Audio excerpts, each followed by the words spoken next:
Funding for Impressions of California has been provided by the Joan Irvine Smith and Athalie R. Clark Foundation, Fieldstead and Company, the Fieldstone Foundation, the Argyris Foundation, and Friends of the Artists.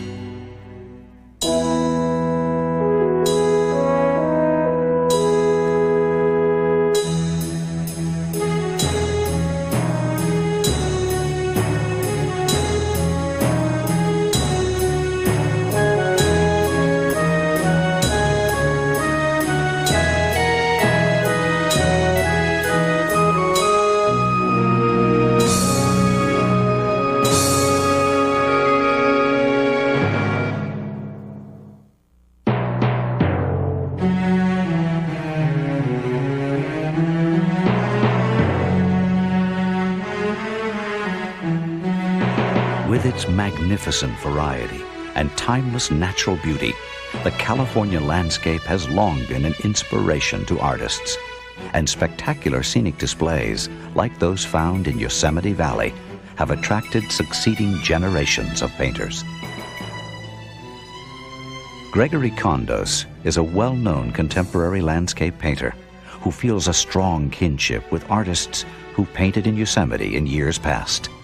Yosemite has been painted by many, many painters throughout the years, and everybody seems to have a different way of interpreting what they see. I feel like I'm an extension of those great painters like Bierstadt and Thomas Hill and Keith.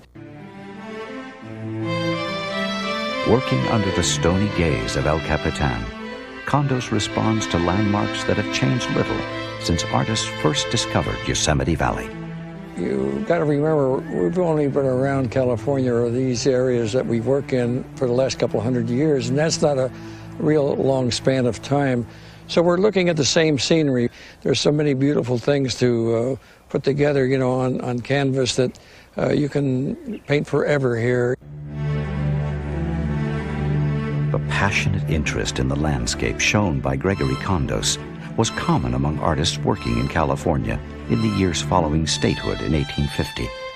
But in communicating their reverence for nature, these early artists were also expressing larger cultural themes in 19th century America. By mid-century, the country was prosperous enough to enjoy nature as a beautiful object rather than as a force that had to be overcome and conquered. Alfred Harrison is a noted authority on early California art. With the opening of the American West, he explains, scenes of mountain grandeur became powerful symbols of America's national ambitions. Through the acquisition of the West in the 1840s, America was endowed with scenery that was the equal to or superior to the great mountain ranges of Europe.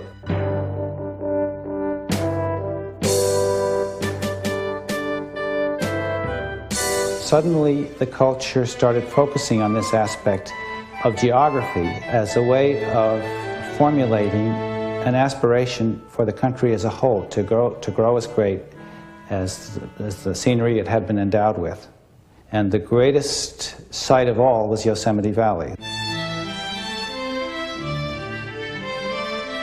The first artist to popularize Yosemite scenes was Albert Bierstadt, a painter from New York who was closely associated with the Hudson River School of Landscape Painting.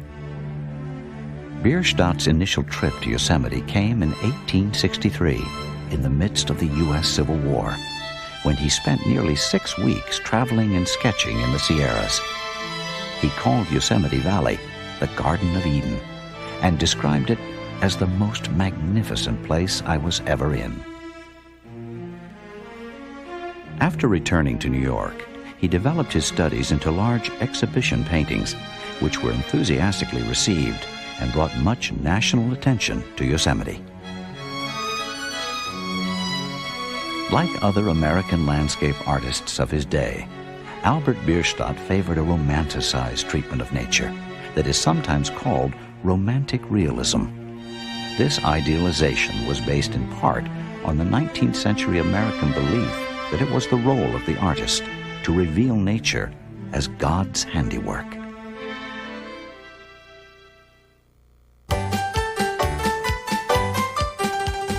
Following California statehood in 1850, the city of San Francisco developed rapidly as the state's leading financial and commercial center. And with a massive influx of wealth from the gold rush and the Comstock silver lode, it had the means to develop as an important cultural center as well. Many of the newly rich Californians built very opulent mansions in San Francisco, and they felt that they had been given the destiny to found a new culture on the Pacific coast that would eventually rise to compete with Eastern culture and European culture. The original financiers loved California. They loved California, and they wanted to decorate their mansions with beautiful paintings of California scenery. Of the early California artists whose works decorated the great mansions of San Francisco, one of the most highly acclaimed was Thomas Hill. Born in England and widely traveled, Hill had a great affection for the Sierras, and he became famous as the leading painter of Yosemite scenes. Hill's treatment of the Sierras, while still heroic, was nonetheless different from that of Albert Bierstadt, and it reflected the arrival of new artistic influences in Northern California. Bierstadt and other artists of the Hudson River School painted their epic scenes in meticulous detail, sometimes depicting individual leaves in the foreground. But Thomas Hill, who had studied in France, preferred the looser, freer brushwork of the French Barbizon painters, as well as their more poetic and suggestive treatment of nature. What Thomas Hill did was apply the very strong technique of the French Barbizon school to the heroic Hudson River School mountain subjects. The advantage of this style is power. You can make a much more powerful, unified painting out of a looser technique than you can from a finicky, carefully finished, almost photographic technique in the foreground. As Thomas Hill worked to incorporate Barbizon techniques into his mountain scenes, another prominent artist, William Keith, was emerging as a central figure in the Northern California art world. Keith was a good friend of the famed naturalist John Muir, and the two men shared a love of the Sierra High Country. Their long and fruitful association is recalled by art historian Kent Seavey. Muir would enhance Keith's understanding of what he was looking at and enthuse him and influence him. And if one thinks about it, he probably could be called Muir's eyes. With their ability to capture on canvas the scenic wonders of the West, artists like William Keith provided powerful visual ammunition for conservationists who were working to create a system of national parks. And this was certainly pushed, particularly by people like Muir, that saw the opportunity through this very fresh vision of the West to reinforce the understanding that this is something that could be lost. And so I think to a great extent, our early establishment of national parks and to some extent state parks are a product of the artist's vision. From the standpoint of artistic vision, William Keith was clearly a pivotal figure in 19th century California art.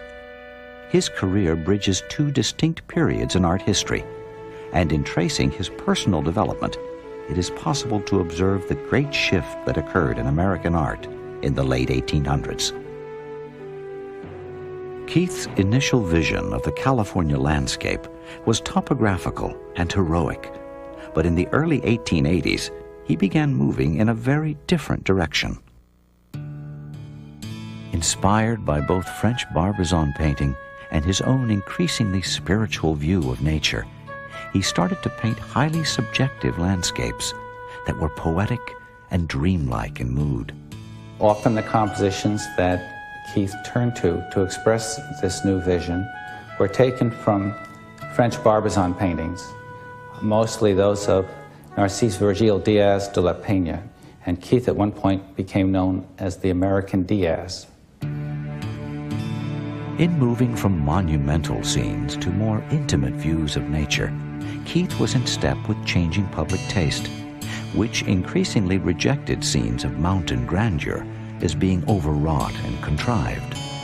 At the same time, Keith's shift was fueled by his deepening involvement in the Swedenborgian Church, a Christian denomination which combined scientific thought with a mystical view of nature. The Swedenborgians believed that the visual world of science was a mere shadow of the beautiful world that would be revealed after death. And Keith felt that it was his role as an artist to picture these spiritual visions rather than go out and catalog the facts of scientific nature. As William Keith was exploring new ground in California, another more widely known American artist, George Inness, was moving in a similar direction on the East Coast. Inness was a fellow Swedenborgian, and his softly painted landscapes of the late 1800s are remarkably similar to Keith's. In 1891, Inness traveled to San Francisco to visit Keith, and the two men spent several months painting together. This was an historic meeting of East and West, and it signaled the growing influence of a new movement in American art, one that is now called tonalism. In the late 19th century, tonalism was one of the major movements in American art history, and tonalism, in a way, comes out of both the art of Whistler, who was working abroad but whose work was known here, and the later work of George Inness. William Gertz is an author, educator, and historian who is an internationally recognized authority on American art. He describes the particular aesthetic that gives tonalism its name. It is concerned with pictures in which a particular tone dominates, or in which a picture has a kind of atmospheric veil of a particular tone, whether it's a sort of golden brown, which might be sunrise or sunset, or a kind of bluish gray, which is often evening or moonlight.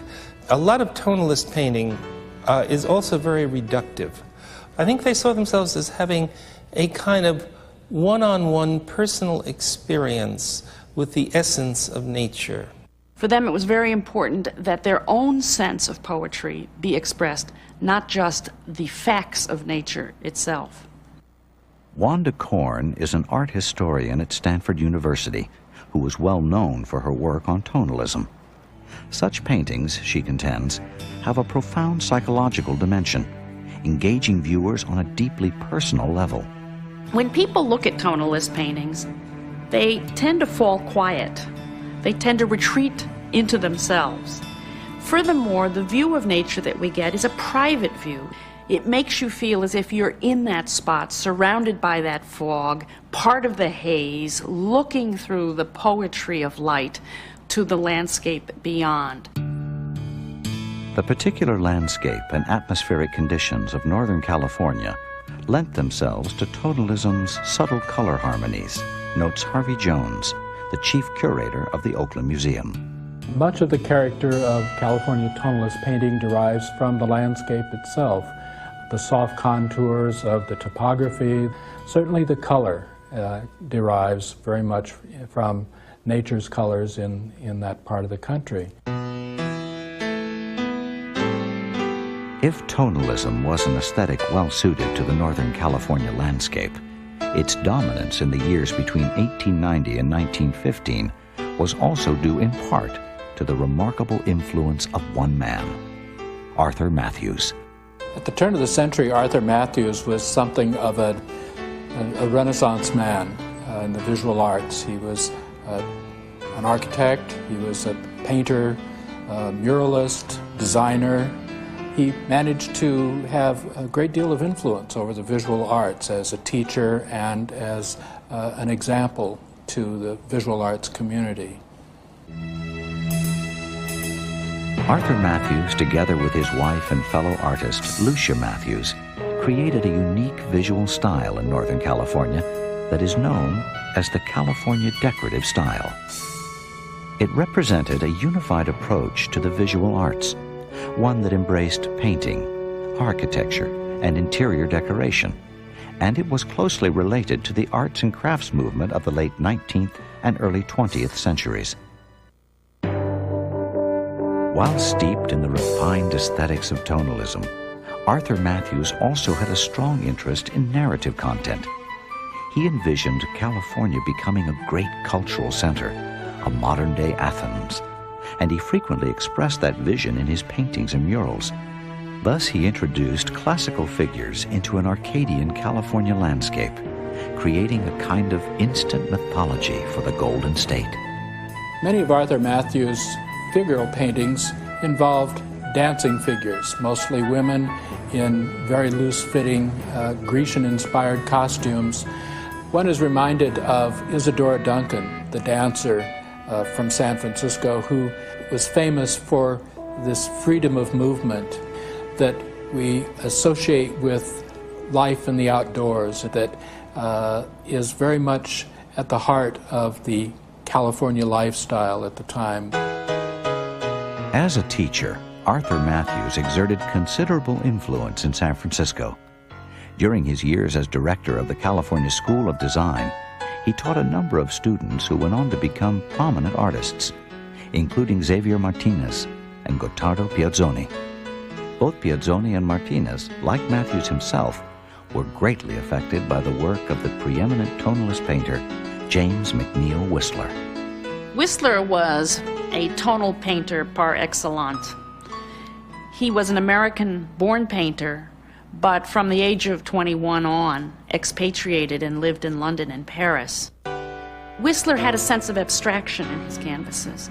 He also had an ability to make very finite adjustments in painting his canvases of blue washes, nocturnes as he called them, that were exquisitely simple and minimalist. Whistler's influence is clearly evident in Xavier Martinez's painting, Afternoon in Piedmont, which also features a theme often found in tonalist paintings, a solitary figure lost in contemplation. She's within her own reverie. You can't tell whether she's looking at the book, looking out the window. That was common when they did do figure paintings. They put them in their own state of meditation and reverie. Gottardo Piazzoni was interested in creating similar contemplative effects in his tonalist paintings. Like Whistler, he was a master at reducing a scene to its poetic essentials. The visual poetry of this painting, titled Summer, moved the famous writer William Saroyan to a poetic response of his own. A tree, a hill, the earth, the whole universe. The poetry in Piazzoni's work was also a reflection of his deep feelings for the land, feelings that are recounted by his daughter, Mirelle Wood. He loved California, and it's kind of a spiritual thing there. It's the same thing as when someone asked him what his religion was. He said, I think it's California.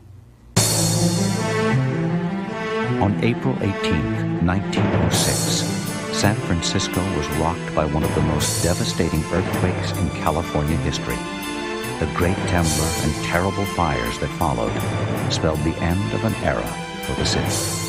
While San Francisco would rise from the ashes and continue to be an important center of artistic activity, it would no longer reign supreme as California's cultural capital. With studios and galleries in ruins, many artists chose to leave the city, at least temporarily. A number of them turned their attention south to the Monterey Peninsula, an area that had been popular with painters since the 1870s, when the artist Jules Tavernier established a small bohemian colony there. Artists were attracted by the striking natural beauty of the peninsula, as well as by the historic adobes and old Spanish mission that gave the area a certain romantic aura.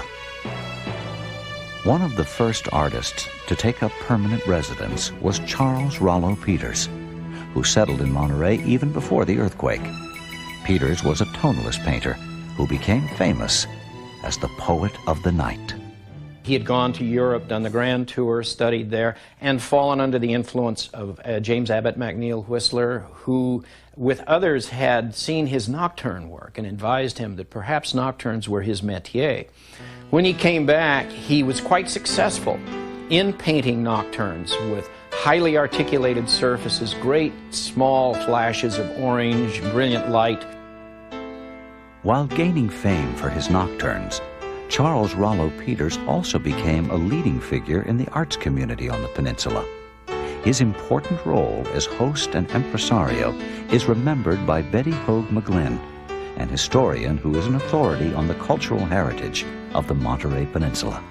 He'd bought his property in 1900, and he had a tremendous estate where he invited sometimes the whole Bohemian Club to come down for the weekend, and which they would do, and usually on the occasion of opening shows at the Hotel Del Monte. The Hotel Del Monte became a very important institution for California artists after the 1906 earthquake.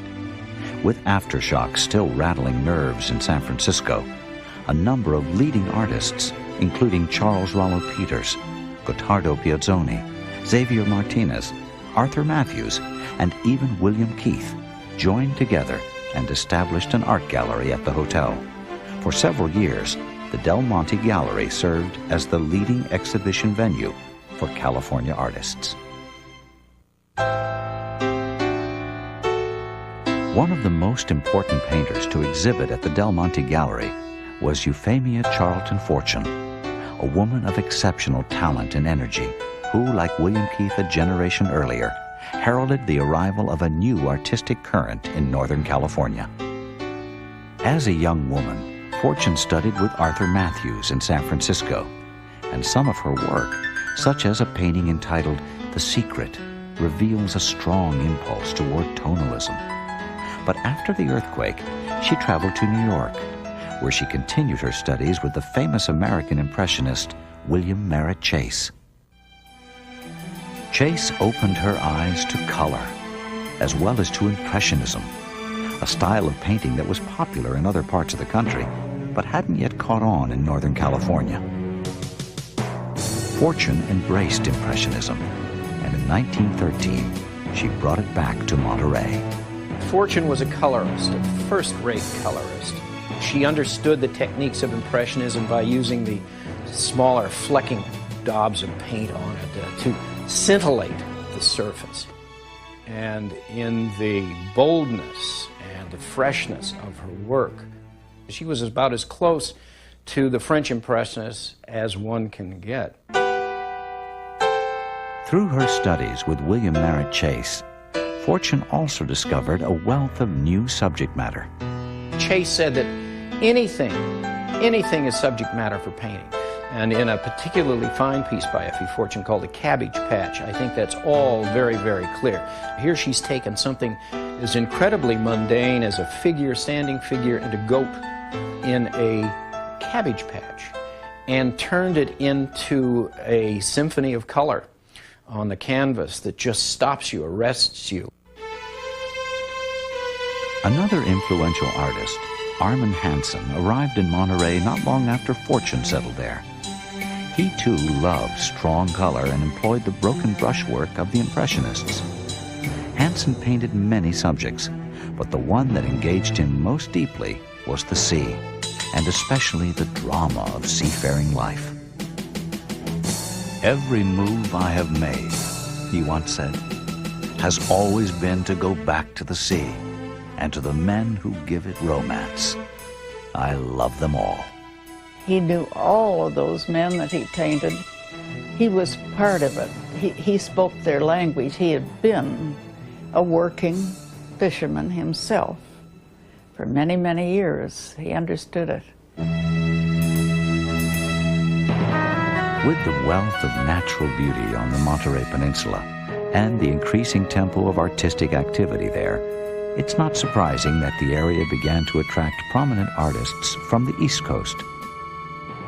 E. Charlton Fortune's teacher, William Merritt Chase, opened a summer school in Carmel in 1914, and artists such as Childe Hassam and George Wesley Bellows also made painting trips to the peninsula. It's interesting to note, I think, that between 1911 and about 1920, in the Carmel Highlands, you see the development of an art colony made up of not Californians, but New Yorkers, national academicians of the level of Paul Daugherty and William Ritchell. William Ritchell was fascinated by the dramatic meeting of land and sea along the rugged coast south of Carmel. He was considered one of the best seascape painters in the United States. And I think probably his and Daugherty's interpretations of the coast of Carmel are some of the strongest seascape paintings that appear at the turn of the 20th century in California. One of the great watersheds in California art history occurred in 1915, when the huge Panama Pacific International Exposition was held in San Francisco to celebrate the completion of the Panama Canal. At the Exposition's Palace of Fine Arts, over 10,000 works of art from throughout Europe and the United States were exhibited, with Impressionism being strongly represented. Paintings by California artists such as E. Charlton Fortune and Armand Hansen could be seen alongside the works of prominent Eastern Impressionists like William Merritt Chase and Childe Hassam. Significantly, the California artists took an impressive number of prizes, an important sign of California's rising prominence in the art world. The critics were delighted because it pointed up that the Californians now were no longer provincial cousins, but were on a par, could take the silver medals. It put art on the map in California.